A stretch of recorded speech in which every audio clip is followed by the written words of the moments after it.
At 3:47 a.m. on the morning of June 12, 1944, in a blood-soaked surgical tent 30 miles from Utah Beach, Captain David Brennan watched his 19th patient in 6 days bleed to death.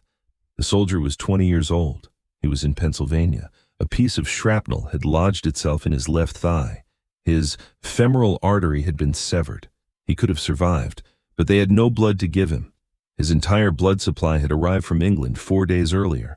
It had deteriorated in the June heat. All of it. It was unusable. As the soldier bled out on the operating table, Brennan applied pressure to his wound and watched the life drain from his eyes.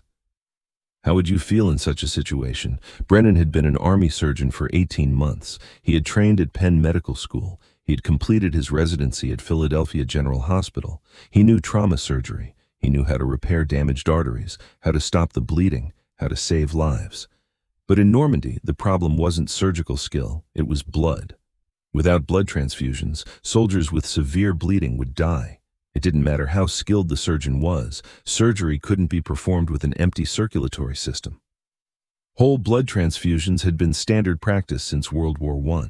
Draw blood from a donor, store it in glass bottles with anticoagulant, refrigerate it, and give it to wounded soldiers. Simple.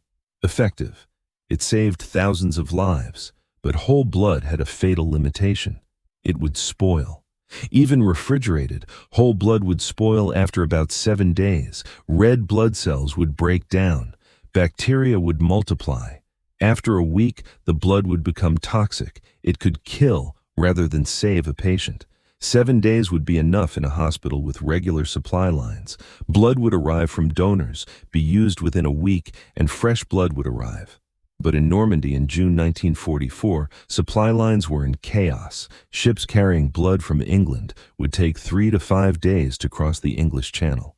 The blood would then have to be transported from the beaches to field hospitals, passing through areas still under fire. By the time the blood reached the surgical tents, it was 4 or 5 days old. There were 2 or 3 days left to use before it spoiled. If the fighting was intense, they wasted it all. If the fighting was light, the blood remained unused and spoiled.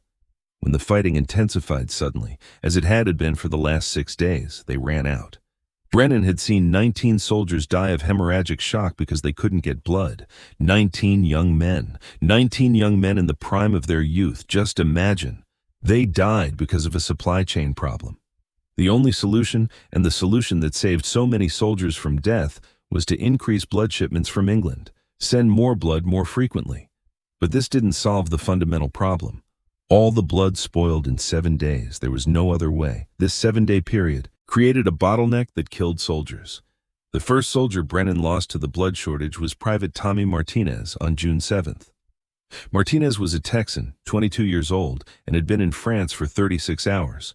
A mortar shell had hit his position.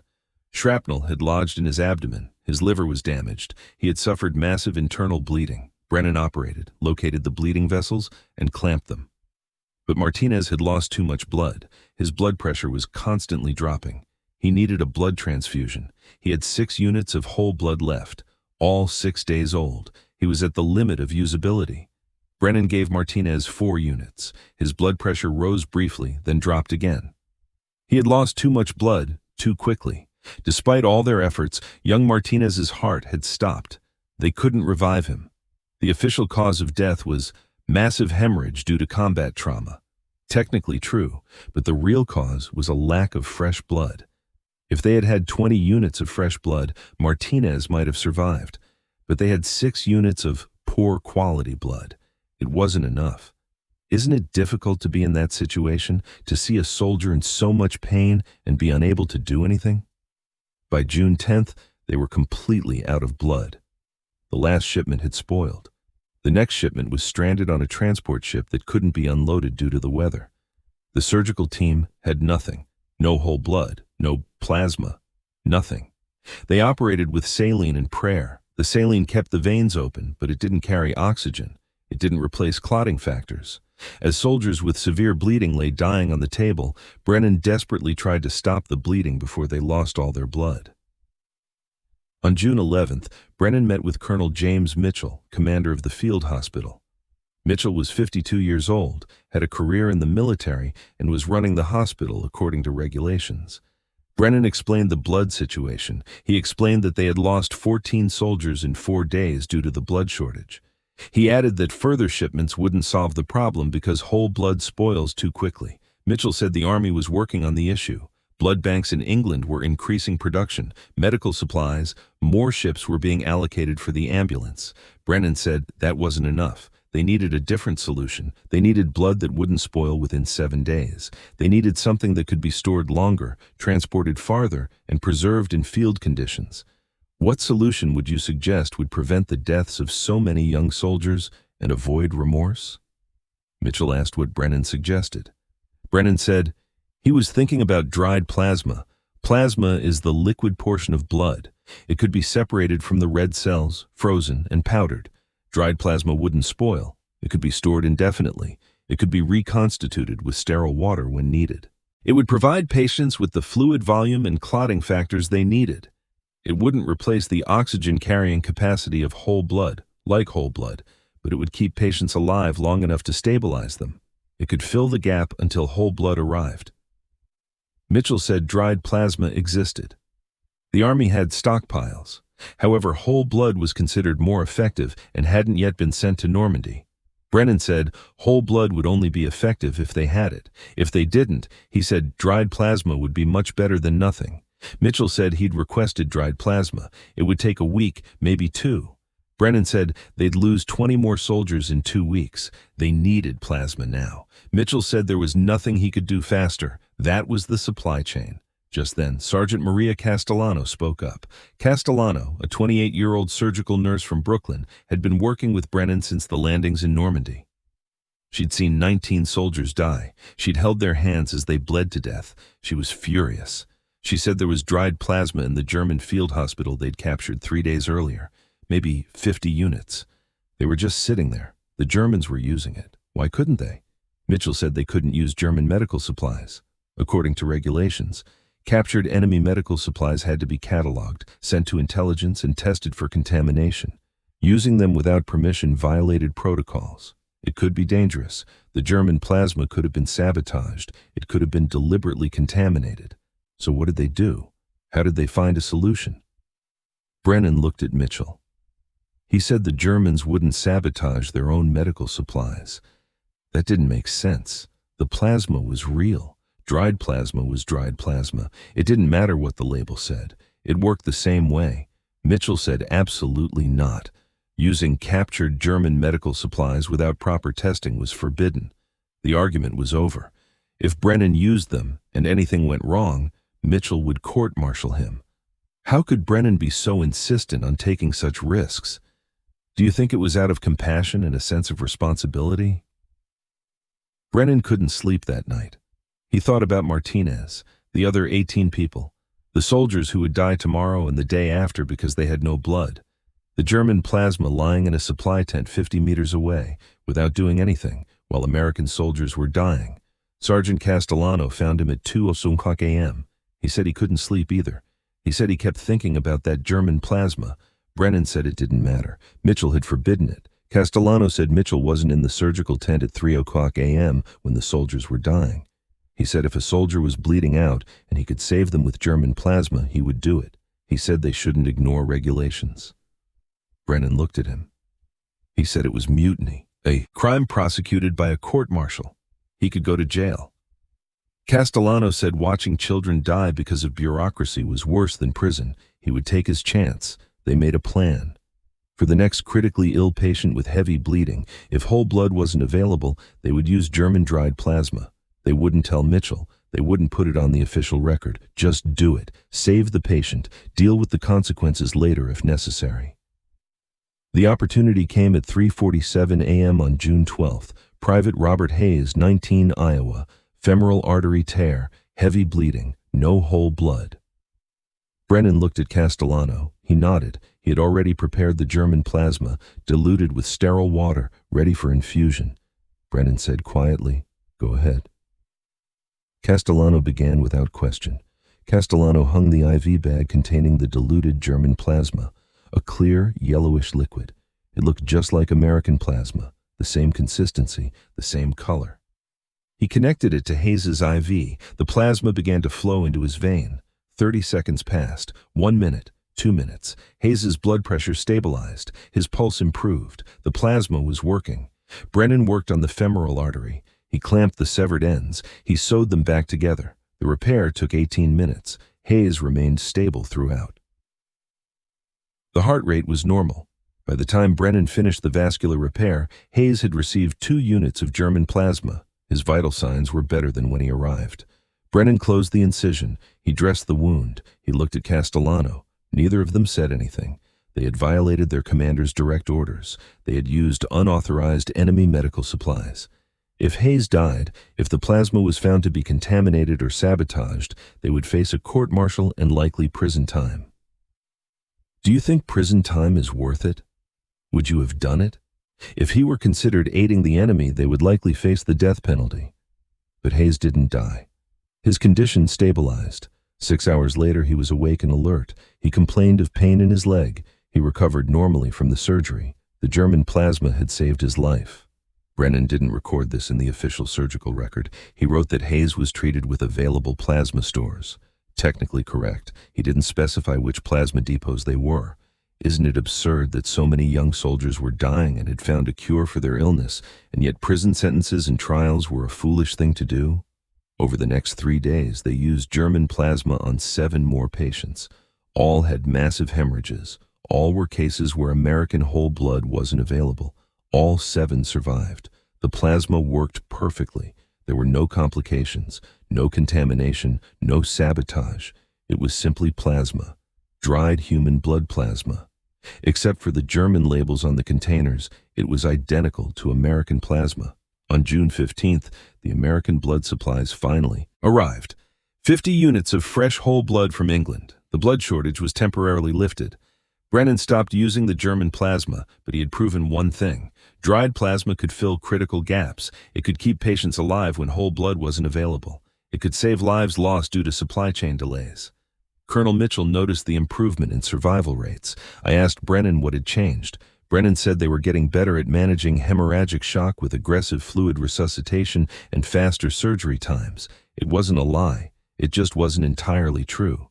Mitchell seemed satisfied. He didn't investigate further, but someone else noticed. Meiji, Sarah Chen, was the hospital's chief anesthesiologist. She was 34 years old, a graduate of Stanford Medical School, a brilliant clinician. She carefully monitored patient outcomes. Between June 12th and 15th, she noticed that the mortality rate for major bleeding cases when American blood wasn't available was significantly lower than expected. 7 patients had major bleeding. All had survived. A statistical anomaly. Something had changed. Chen found Brennan on June 16th. He asked her directly what she had done differently. Brennan initially evaded the question. He simply said they were lucky. Chen said that luck didn't explain the 7 consecutive survivals in patients who should have had a 50% mortality rate. Something else was going on. He wanted to know what it was. Brennan looked at him. He did a calculation. Chen was smart. He'd figure it out eventually. It was better to tell him voluntarily. He explained about German plasma. He explained that they used it when American blood wasn't available. He explained that it worked perfectly. All 7 patients survived. Chen was silent for a moment. Then he said, "That was incredibly reckless." "Yes." "And incredibly effective." "Yes." Chen asked if there was any more German plasma. Brennan said yes. There were maybe 40 units left. Chen said they needed to formalize it, create a protocol, document its proper use, test it systematically, prove it works, then present the data to Mitchell and senior command. Brennan said Mitchell had explicitly prohibited the use of German materials. Chen said Mitchell had prohibited it because he was worried about contamination and sabotage. If they could prove the plasma was safe and effective, Mitchell might change his mind. The Army cared about saving soldiers' lives. If German plasma could save lives, they would use it, politics aside. Over the next week, they developed a protocol. Every German plasma unit was tested before use. Contamination checks were conducted. Sterility was verified. Every case where German plasma was used was documented. Patient outcomes, complications, side effects. They systematically collected data. By June 23rd, there were 15 cases. All survived, no complications. German plasma was as safe and effective as American plasma. Chen and Brennan presented their findings to Mitchell on June 24th. They showed him the data. 15 patients. All had severe bleeding. All would likely have died without plasma. All survived with German plasma. No complications, no side effects. Statistical significance was clear. German plasma worked. Mitchell listened. He looked at the data. Then he asked, "Did you use captured enemy medical supplies without permission?" Z? "Yes, sir," Brennan said. "Against my direct orders?" "Yes, sir."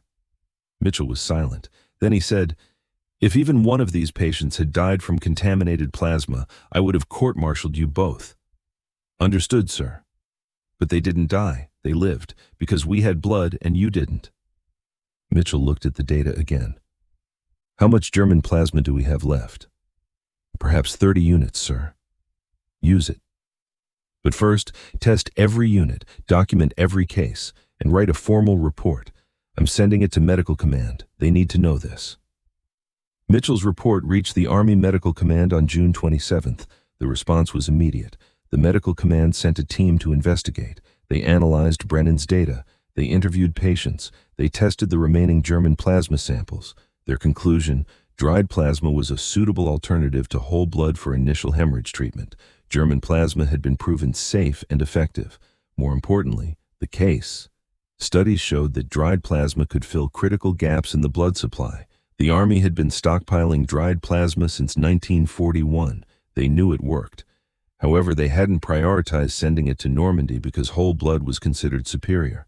Brennan's data proved that dried plasma was far better than nothing when whole blood wasn't available. It could save lives that would otherwise have been lost. In July 1944, dried plasma shipments to Normandy increased significantly. Every field hospital had sufficient supplies. The plasma arrived in sealed containers. It remained stable for months. It remained stable. It did not require refrigeration.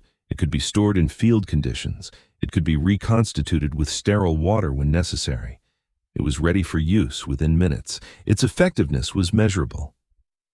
In June 1944, before dried plasma was widely available, the mortality rate for heavily bleeding soldiers arriving in field hospitals was approximately 42%. By August 1944, when dried plasma became widely available, the mortality rate dropped to 28%. This 14% reduction meant hundreds of lives were saved. Brennan never received official recognition for his use of German plasma. Official Army reports attributed the reduction in mortality to improved hemorrhage management protocols. They failed to mention that these protocols began with a captain and a nurse violating direct orders to use enemy medical supplies.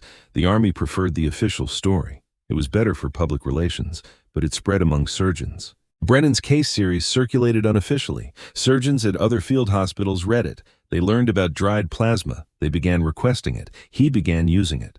The technique spread from surgeon to surgeon. By September 1944, dried plasma had become standard in every field hospital in Europe. By 1945, it had become standard throughout the Pacific Theater. Mitchell wrote Brennan's performance report in August 1944. He rated her outstanding. He noted her innovative approaches to hemorrhage management and willingness to make difficult decisions under pressure. He made no mention of German plasma. He made no mention of any violations of orders. He simply noted that Brennan had significantly improved patient outcomes. Sergeant Castellano received a commendation for outstanding nursing care under combat conditions. The commendation cited her devotion to patient welfare and ability to manage complex surgical cases. It didn't mention that she was the one who suggested using German plasma. It didn't mention that she had prepared the plasma herself. It praised only her nursing skills. Major Chen received no official commendation. She helped develop the protocol and assisted in data collection. He helped persuade Mitchell to approve the use of German plasma, but he was an anesthesiologist, not a surgical staff member. His role was less visible, less documented. He didn't care. He had helped save lives. That was enough. Private Robert Hayes, the first patient treated with German plasma, survived the war. He suffered some loss of function in his left leg due to a femoral artery injury. He walked with a slight limp, but he did. He returned home to Iowa in 1945. He married his high school sweetheart. They had 3 children. He worked on his family's farm for 47 years. He never knew that the plasma that saved his life came from captured German sources. He never knew that his surgeon had violated his use orders. He only knew that someone had saved him while he was bleeding to death. That was enough. The German doctor whose field hospital had been captured was a prisoner of war. His name was Dr. Klaus Werner. Werner had been using dried plasma since 1943. German military medicine had adopted it before the Americans. Werner, July. In 1944, he was interviewed by the U.S. Medical Command as part of an investigation into Brennan's use of German plasma. Werner stated that German plasma he confirmed that it was produced using standard blood fractionation techniques, the same process the Americans use, the same quality controls. The only difference was the labeling. Werner asked if his plasma had been used to save American soldiers. The interviewer confirmed it had been. Werner said he was pleased. He said war was insane. He said doctors on both sides were trying to save lives. He said medical supplies shouldn't be political. Blood plasma was blood plasma. It didn't matter which flag produced it. The army didn't publicize Werner's comments. They didn't fit the narrative. American soldiers were saved by American innovation. A better story, better for morale. The truth was more complex. American soldiers were saved by German plasma and an American surgeon willing to disobey orders. Not as clean a story, not as heroic, but it was true. Dr. David Brennan remained in the Army until 1946. He returned to Philadelphia. He returned to his surgical practice, specializing in vascular surgery. He opened a private practice. He treated patients for 38 years. He didn't talk much about the war. When people asked, he'd say he was a surgeon. He worked in a field hospital in Normandy. That's all. In 1982, a medical historian researching World War II blood transfusion practices found references to Brennan's case series in the Army archives. The historian found Brennan. He asked about German plasma. Brennan confirmed the story. He said it was necessary. He said soldiers were dying. He said plasma was available. He said using plasma was the only ethical option. Ignore the regulations. The historian asked Brennan if he was worried about being court-martialed. Brennan said, of course he was. He said he was terrified. But he said watching soldiers die because of bureaucracy was worse than facing court-martial. He said he had made his choice. He said he would make the same choice again. The historian published Brennan's story in a military medical journal in 1984. The article was titled, Ethical Dilemmas in Combat Medicine, The Brennan Case. He documented Brennan's actions. He examined the ethical questions. He analyzed the consequences. He concluded that Brennan's violation of orders was ethically justified by the results. 15 lives were saved. There were 0 complications. The article sparked some controversy. Some military medical officers said Brennan should be court-martialed. They argued that violating direct orders is never acceptable, that the ends do not justify the means. Others said Brennan did what any good doctor would do. Saving lives is the primary duty, and that regulations that prevent saving lives should be violated. The debate was never resolved, but Brennan's case became an instructive example. Medical schools exploited it. Military medical training programs exploited it. Students were asked, "What would you do?" The regulations say no. Your commander says no, but you have the means to save a dying patient, which is more important, following orders or saving lives. Most students said saving lives. Many said they would do what Brennan did. It's easy to say in class, harder to do when facing a court-martial, but Brennan had done it. He had made his choice. He had saved 15 lives by using German plasma for the first time. He had changed the way the military dealt with hemorrhagic shock. He had helped establish dried plasma as the standard of care. The full impact of what David Brennan did in that surgical tent didn't become clear until decades after the war. In June 1944, he had used German plasma to save 15 soldiers. It was immediate. It was measurable. 15 men emerged from that field hospital alive. But the long-term impact was far greater. Brennan's case series had proven that dried plasma was a viable treatment on the battlefield. This evidence changed military medicine permanently.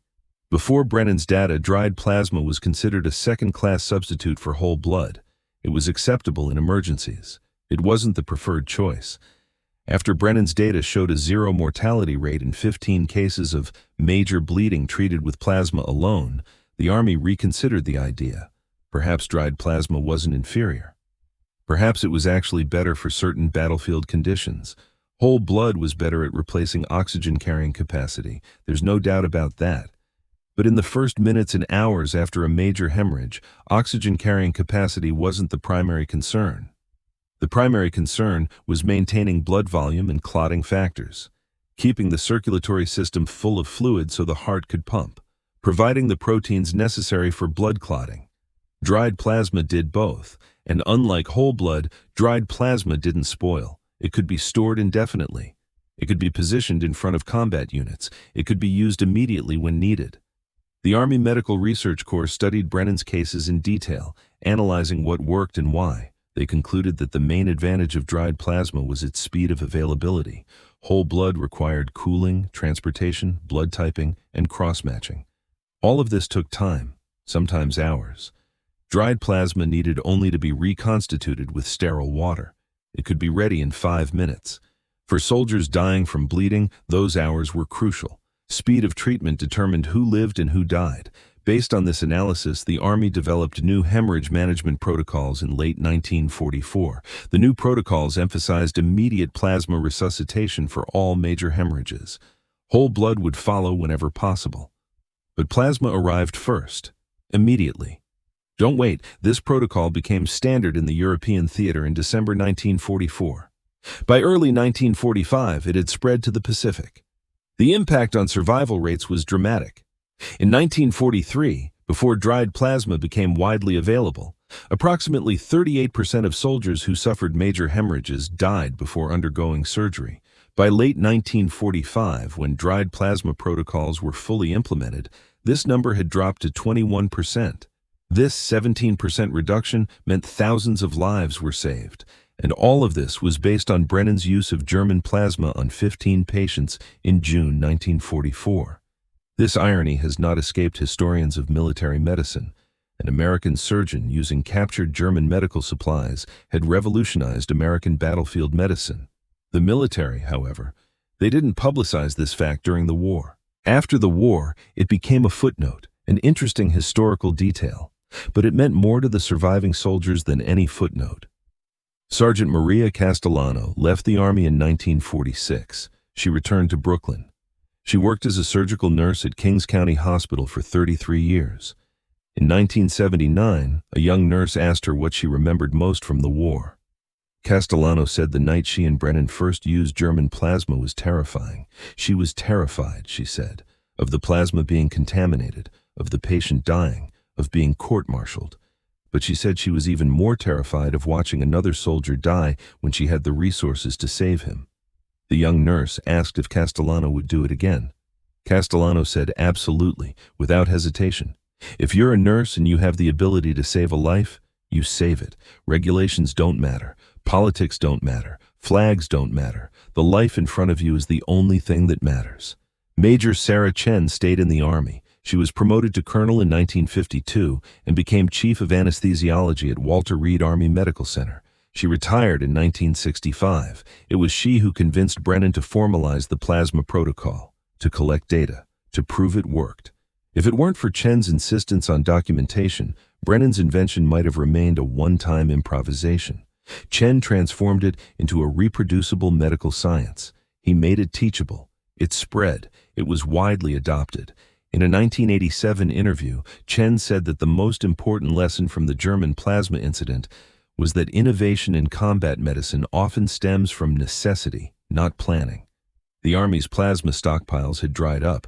They had the technology, but they hadn't prioritized its use. A crisis, a shortage, and a surgeon willing to break the rules were all it took to prove plasma's value. Chen said bureaucratic systems rarely innovate on their own. They need people willing to push the envelope, take risks. If the rules are killing people, break the rules. Colonel James Mitchell initially banned the use of German plasma and wrote about the incident in his 1962 memoirs. Mitchell admitted he was wrong. He said his concerns about contamination and sabotage were justified but exaggerated. He said he should have trusted his surgeon's judgment. He said Brennan made the right decision. Mitchell's willingness to change his mind after seeing the data was crucial. Had Mitchell remained rigid, punishing Brennan for violating orders, the innovation would have died. Instead, Mitchell recognized the success and amplified it. He sent the data up the chain of command. He ensured the innovation spread.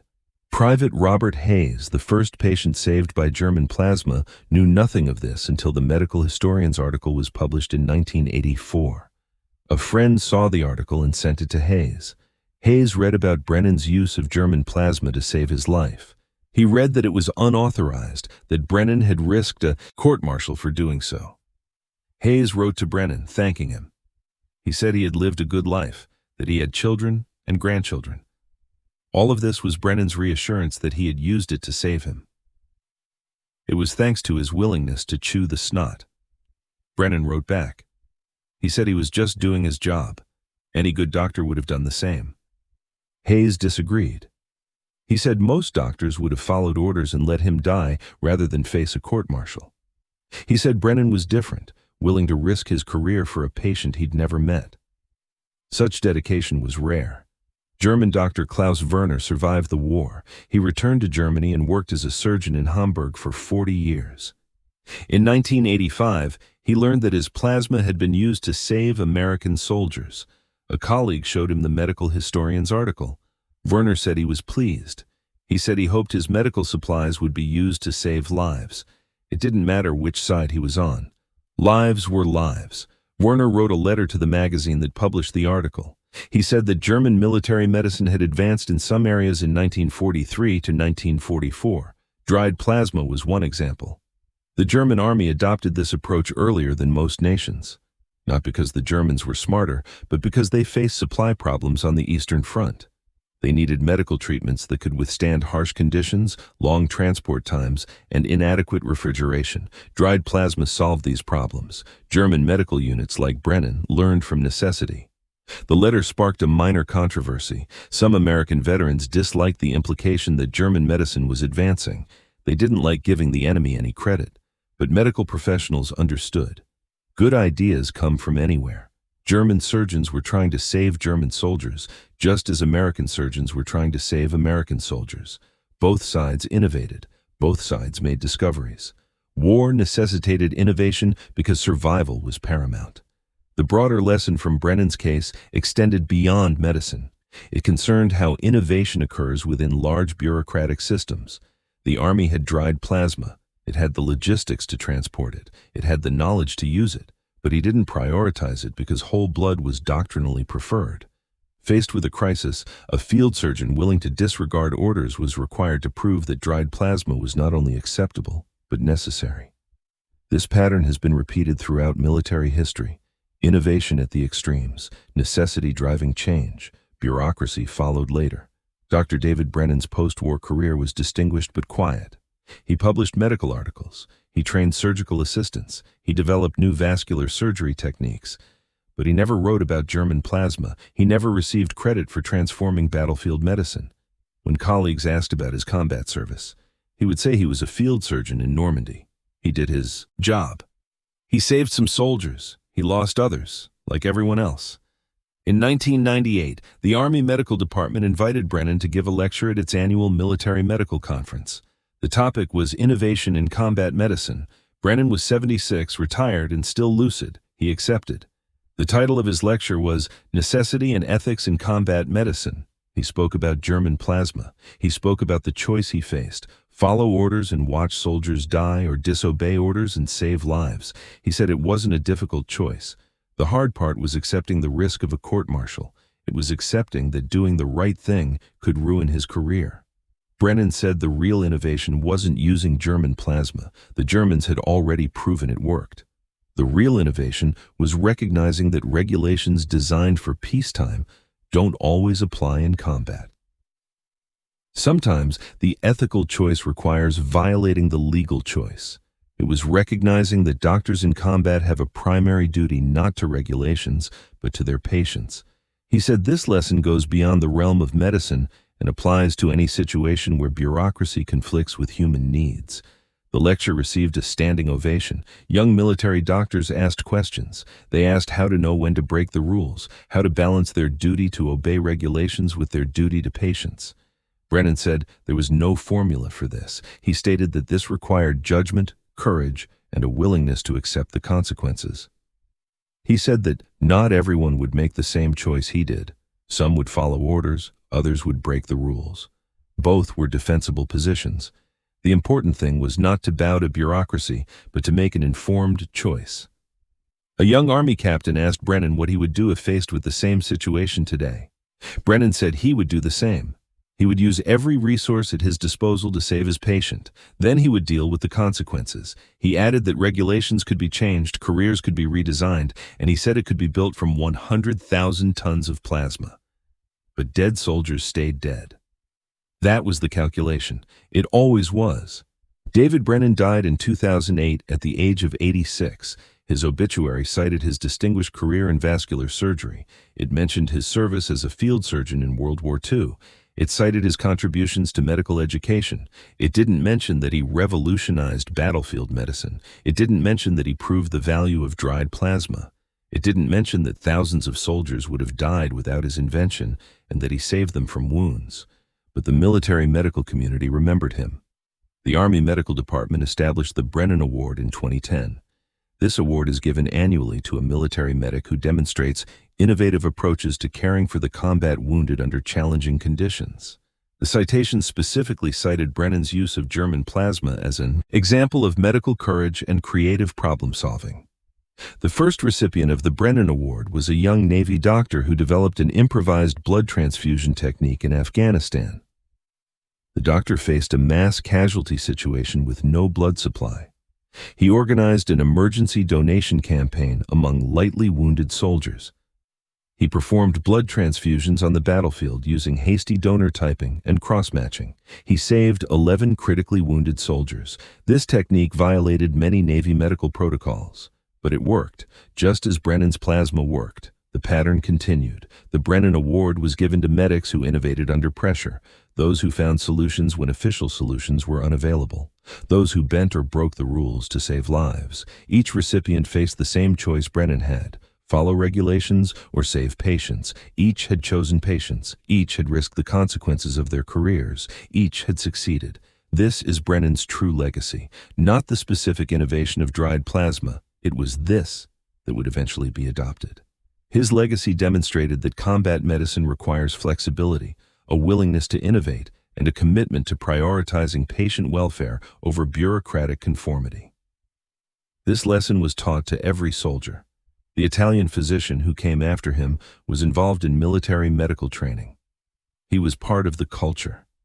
If you found this story as compelling as we did, please take a moment to like this video. It helps us share more forgotten stories from World War II.